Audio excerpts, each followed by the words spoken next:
AB Calculus, section 4.6 on the mean value theorem. From here on out, we'll be referring to the mean value theorem as MVT. Objectives by the end of this lesson are to understand what the mean value theorem is telling us and be able to apply it to situations when it does and does not apply.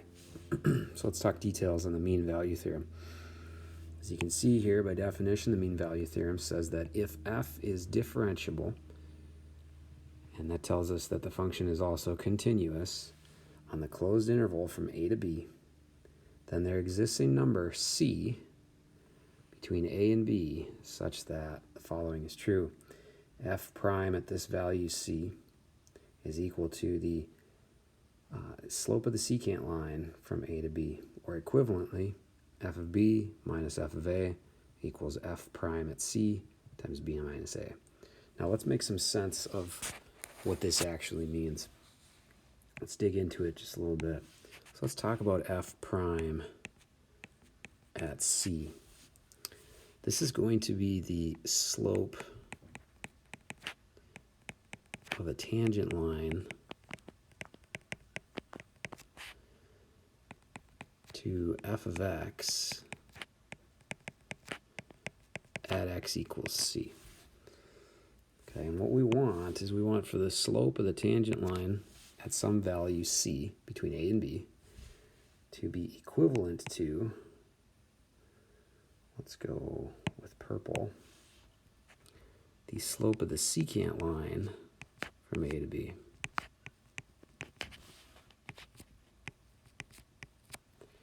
Alright, so this would represent the slope of the secant line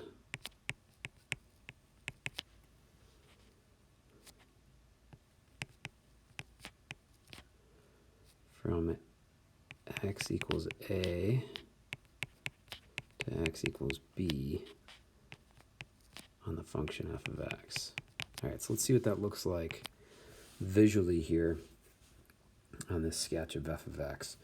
As you can see, I've got this curve here, f of x, and this purple line connecting f of a and f of b is the secant line from a to b. Okay, now what we want is we want to find the value c. Looks like we've found one value here, such that tangent line to f of x at x equals c has the same slope as the secant line from a to b. So the slope of the tangent line to f at x equals c is equivalent to the slope of the secant line from a to b on f of x. That's the mean value theorem, you guys. We're going to use it here in a few situations. But requirements to use MVT, right? Requirements in order to use MVT is that f is differentiable and therefore also continuous from a to b. Okay, so we need differentiability. And this kind of reminds you, or should remind you, of the IVT. So this should be differentiable on the open interval from a to b and continuous on the closed interval from a to b. Should remind you of the IVT, except now requirement is differentiability, not just continuity. All right, let's continue with this set of notes. All right, so geometrically, we just looked at this. All right, you can read it for yourself, but basically it's saying that the slope of the tangent line is the same as the slope of the secant line from a to b. Remember that the slope of the secant line is simply the average rate of change.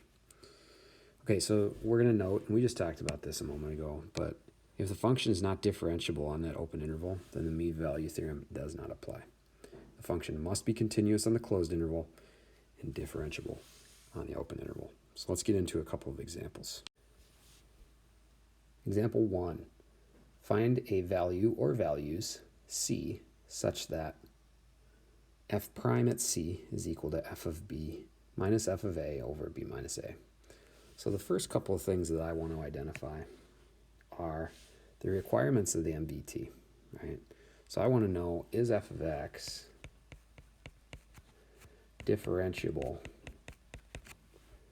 on the interval from -1 to 1?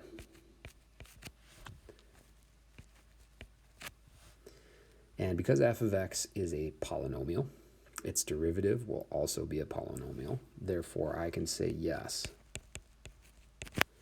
f of x will be differentiable on that open interval from -1 to 1. All right, so the next thing I do, once I know that f of x is differentiable on that open interval, and therefore continuous on the closed interval, what I want to do is I want to find b and a. So I look at my interval, and it looks like a is -1 and b is +1.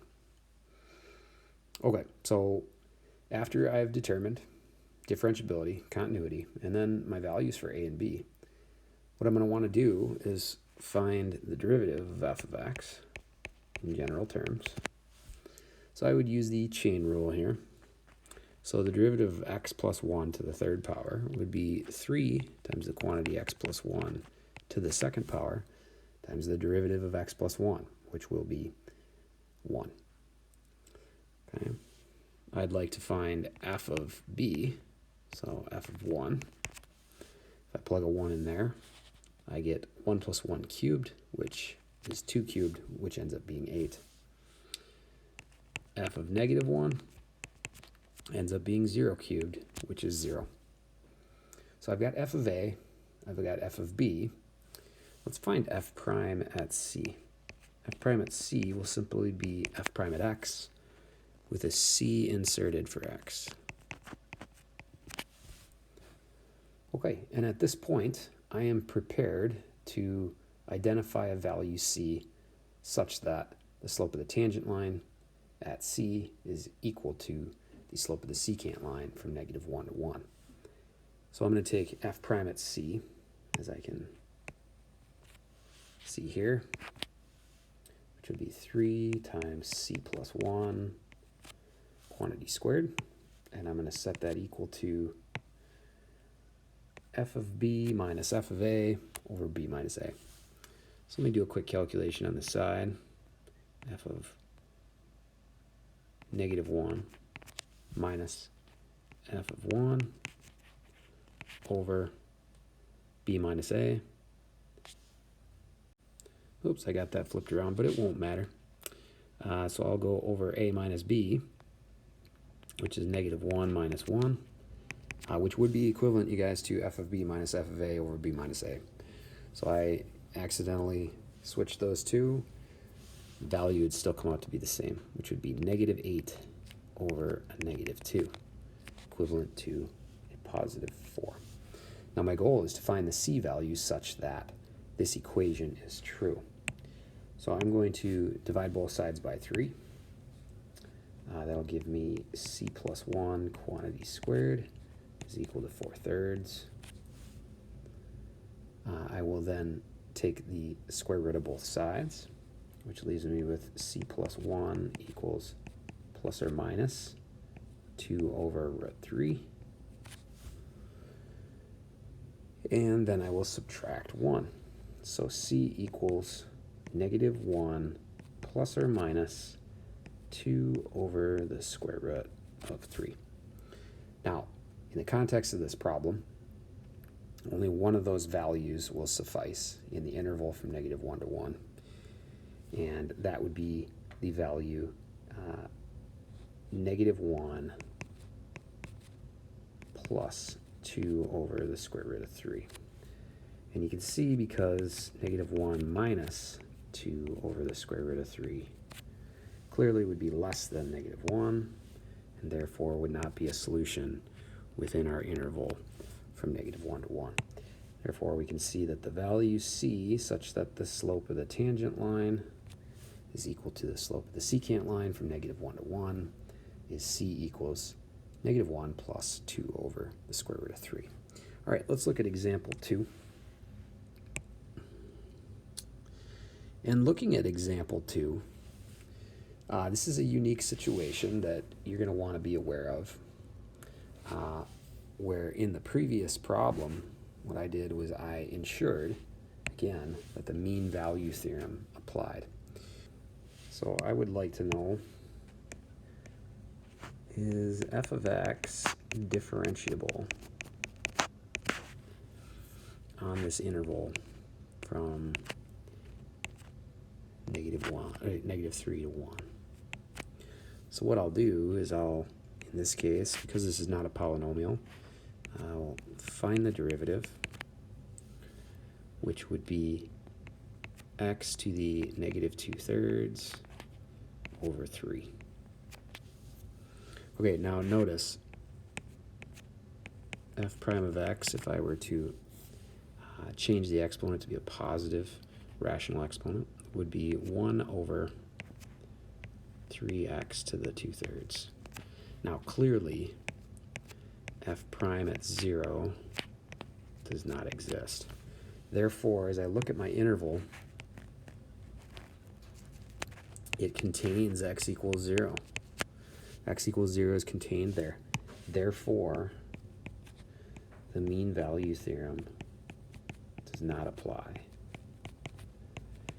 Now, if that interval were not to be centered around 0, we could still apply the mean value theorem, provided that the function's derivative, f prime of x, existed, right?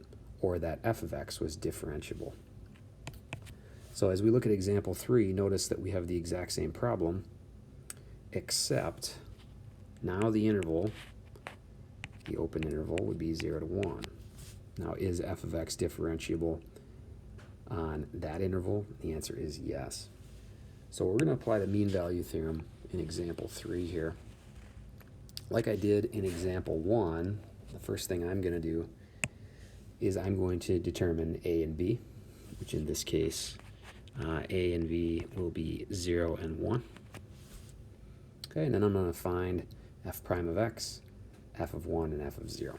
So f prime of x we already knew from the previous problem, which is 1 over 3x to the 2/3. F at b is f of 1.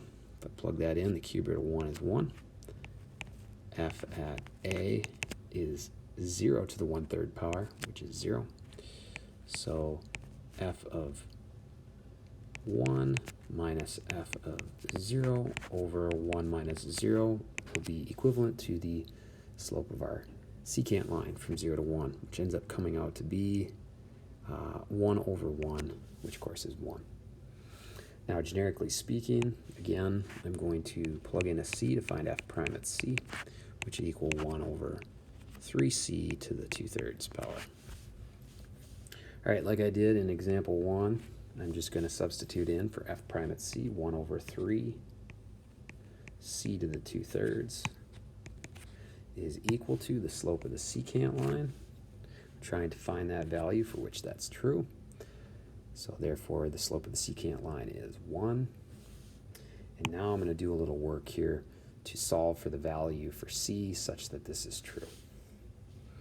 Okay, so manipulating, I'm going to clear fraction. So I'm going to multiply both sides by 3c to the 2/3 power. That means then that 1 would equal 1 times 3c to the 2/3. So now I can work. Let's do a little bit of algebra. I'm going to divide by 3. So that's c to the 2/3 is equal to 1/3. Okay, so if I cube both sides,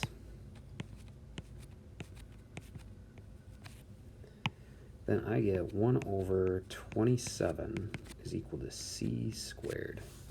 That would tell me that c equals plus or minus 1 over the square root of 27. Okay, we could simplify that, but let's just determine on this interval that we have here from 0 to 1. Clearly, we can't have an answer that's negative. Therefore, c would only equal the square root of, 1 over the square root of 27. We would not include the answer that comes out to be a negative output for c, and thus we can say that f prime at 1 over root 27 is equal to the slope of the secant line, which was 1. Okay, guys, that's some mean value theorem work. Let's look at a couple of AP style questions. All right, this is going back to a problem that we've seen in previous chapters, including what we'll see in part A, which will be IVT related. Okay, we'll talk about why that's IVT related. Part B, which is MVT related. And then part C, you'll see the inverse, generically speaking. Okay, so as I look at this problem, you guys, what I see is, obviously a table of values where we have f of x, f prime of x, g of x, and g prime of x at selected values for x, 1, 2, 3, and 4. Okay.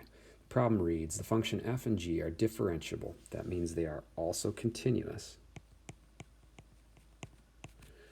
for all real numbers. That means it would also be differentiable and continuous for any subset of the real numbers. And g is strictly increasing. The table above gives values of functions and their first derivatives at the selected values of x. The function h is given by f of g of x minus 6. Part A says, explain why there must be a value r between 1 and 3 such that h of r is negative 5. Now, when you think of h of r, I think of that as an output. Now, skipping down to part B, when I see h prime at c, I think of that as a slope, right? Or the derivative of h of x. So h of r is an output of h of x. H prime at c is a slope of h of x. That's what tells me IVT as opposed to MVT. Okay, so let's work through part A and then we'll get to part B. So as we know, with IVT, the three things that we want to do is we want to show continuity on a closed interval.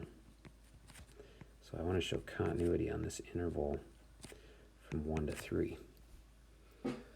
Okay, the second thing we want to do is show betweenness. We'll show that in a minute. This portion, part A, should be review.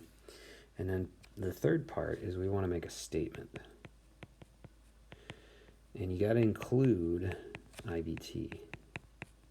You don't have to spell it out. You just have to use the acronym there. Okay, so for the first part, continuity, I'm given, right, that f and g are both differentiable.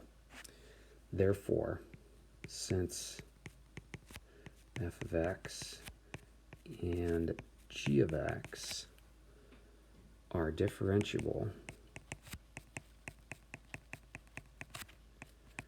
on the real numbers, then h of x is differentiable and therefore continuous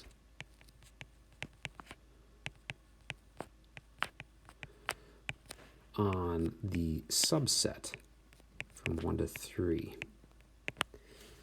right, of the real numbers. Okay, so we can check continuity off. Boom. All right, betweenness. Betweenness is going to require me to find some outputs, some values, right? So what I want to do is I want to find the outputs of the ends. So I want to find h of 1, and I want to find h of 3. And what I want, hopefully, is for negative 5, right, h of r, to be between those two values. So h of 1 ends up being f of g of 1 minus 6, which ends up being 9 minus 6, which is 3. You can check your algebra there using the table and compositions of functions. Okay, h of 3 is f of g of 3 minus 6, which ends up being negative 1 minus 6, which is negative 7, which is great because then we have betweenness. Okay, thus we can say that -7 is less than -5 is less than 3. Okay, we have betweenness. So this right here is h of r. We're guaranteed that there's at least one value, right, such that h of r is between those two outputs. Therefore,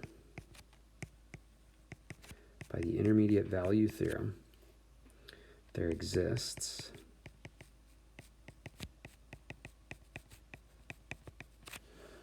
a value r between 1 and 3 such that h of r is equal to -5. Okay, so up to this point, that's all review. Check, check, check. Okay, now let's look at the mean value theorem applied in a similar situation. Okay, so what the mean value theorem is going to require from us is continuity on the closed interval as well as differentiability on the closed interval. Then what we're going to want to do is find the average rate of change, okay, on the interval. And we want to show that the average rate of change is equal to the value that they're telling us. Right? So I'm really hoping, and I know it'll come out this way, but I'm really hoping that the average rate of change, right, h of 3 minus h of 1 over 3 minus 1 comes out to be -5. So let's work this out. So since f of x and g of x is going to look very similar to what we did for the continuity piece and IBT above, are differentiable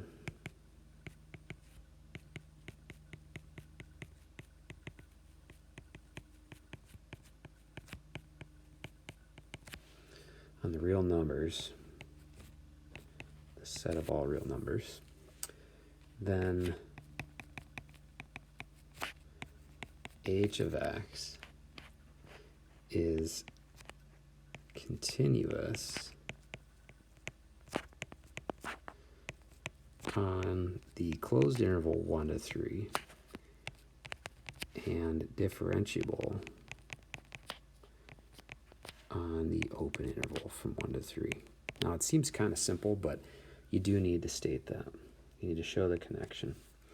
All right, so in part 2, like I did before, I used betweenness as my work. In this case, I'm going to find the average rate of change versus the observed value, okay? So here's the observed value, h prime at c equals -5. So I'm going to find the average rate of change. So h of 3 minus h of 1 over 3 minus 1. Well, we know h of 3 from above is -7. H of 1 from above is 3. 3 minus 1 is 2. So thus, I can say that h of 3 minus h of 1, or the slope of the secant line, is equal to -5. All right, now I make my statement in the third portion. And I got to involve MVT. All right, therefore, by the mean value theorem, you can use MVT, like I said before, as well as IBT when it applies. There exists a value C between 1 and 3 such that h prime at c is equal to -5. All right, outstanding. Let's continue on to part D of this problem. Part C probably had something to do with a topic we haven't touched yet. Okay, part D. If g inverse is the inverse function of g, write an equation for the line tangent to the graph of the inverse at x equals 2. Okay, so generally speaking, we've talked about this in chapters past, The derivative of an inverse function is modeled by 1 over the derivative of its inverse, so that's g prime at x, of g inverse of x. Okay, so if I want, right, the derivative with respect to x of g inverse of x located at x equals 2. Right. What that means is I want to find that slope, or the rate of change of that function, right, at x equals 2, instantaneous rate of change that is. I would need to know g inverse at 2. And in order to know g inverse at 2, I got to find the x value for g of x such that its output is 2, right? Because if g inverse of 2 equals some value, then g of that value equals 2, right? That's the relationship with inverses. So if I look at the table above, it looks like g of 1 equals 2. So if g of 1 equals 2, g of 1 equals 2, then g inverse of 2 would equal 1. Therefore, the slope of this tangent line could be calculated by taking 1 over g prime at 1. From above, g prime at 1, I just saw it. You can look up there if you'd like, would be 1/5. Therefore, the tangent line equation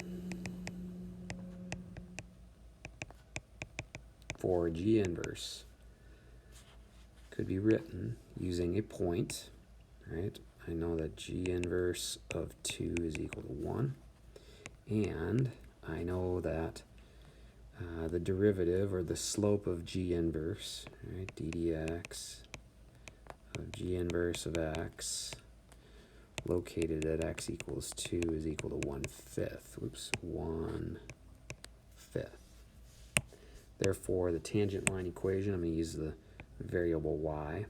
I'm going to use this point, this y value, so y minus 1 is equal to the slope of the tangent line times x minus 2, our x value. There you have it. That was one of the more challenging FRQs of the year. I think it was 2007. Yes, it was.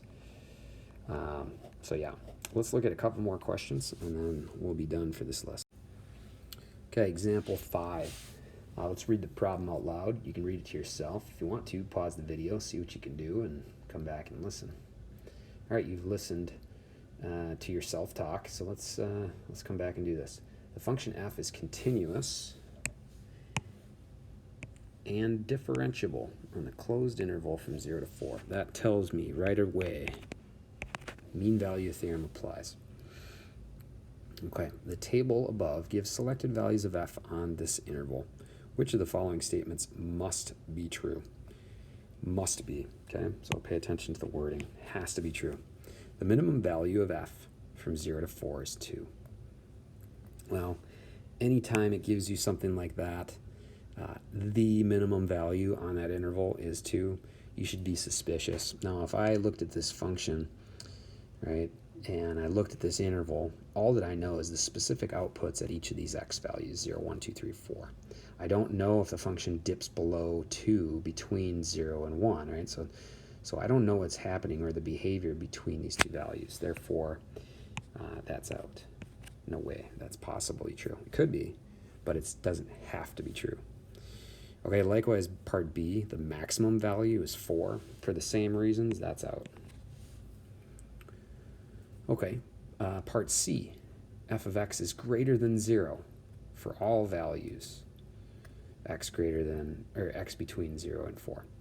For very similar reasons, we don't know enough about f of x to be able to say that that's true, right? The output between 0 and 1 could dip down below 0. We don't know that, right? That's not enough information to be able to say that must be true.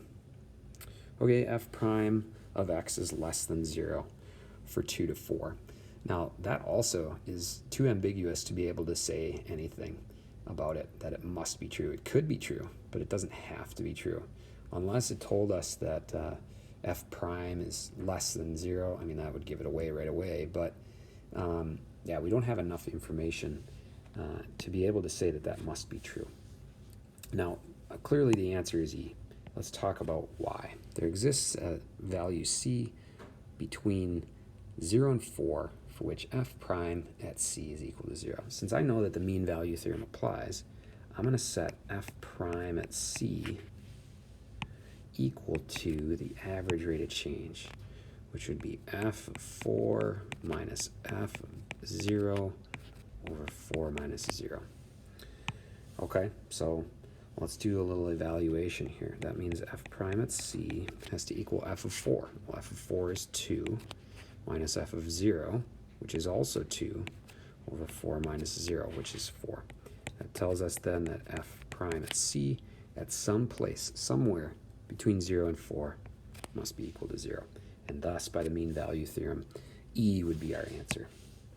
Okay, let's look at example 6, and then we'll be all good for the day.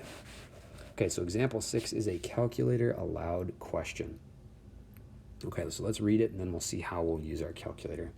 Let f be the function defined by f of x equals x plus ln of x. What is the value of c for which the instantaneous rate of change of f at x equals c is the same as the average rate of change of f over this interval from a to b? Okay, so if I were to look and just make sure that the mean value theorem applies, right? If I found f prime at x, I would get 1 plus 1 over x. And the only place that f prime of x doesn't exist would be at x equals 0. Well, x equals 0 is not part of our interval, so we're good to go with the mean value theorem. So recall that we want to know f prime at c, the value c, such that that equals f of 4 minus f of 1 over 4 minus 1, which is 3. All right, so what I would do here is I would plug f of x into y1, since I can use my calculator. Okay, so in y1, I'd plug x plus ln of x. Okay, and in y2, since I can use my calculator and I don't want to do the calculations to find a really weird number like this. If the numbers came out to be whole numbers, you could possibly get away with it. But what I'm going to do in y2 is I'm going to take the derivative with respect to x of y1. Okay, and then I'm going to find out, right, where that is equal to the slope of the secant line. So in y3, I'm going to put the slope of the secant line, and I'm not actually going to calculate it. What I'm going to do is I'm going to take y1 of 4 minus y1 of 1 over 4 minus 1. Okay, so I'm going to highlight what I want to see here on my graph. I want to see where y2 and y3 intersect. Right? So this is like finding f prime at c. And this is finding, and I should have put these in different colors, but this is finding f of b minus f of a over b minus a. So I got my slope and my tangent line, got my slope and my secant line. Let me quickly recolor these. F prime at c equal to f of 4 minus f of 1 over 4 minus 1. Okay, so when I sketch this, and here's the window at which you'll see this the best. Right, here's x equals 0. Here's x equals 4. Okay, it looks like the slope of our tangent line is represented by this curve here. Okay, so that's f prime at x. And then f of 4 minus f of 1 over 4 minus 1 comes out to be this value here. And I don't know what that value is, honestly. I don't care. This is y3, which is equal to that slope of the secant line. What I want to know is I want to know the c value. Right? I want to know what value c makes those two equivalent. Okay, so that's x equals c. And my calculator ends up yielding for me, when I find the intersection point of those two curves, 2.164. All right, guys, that's it for mean value theorem. I hope it went well, and we'll see you in the next video.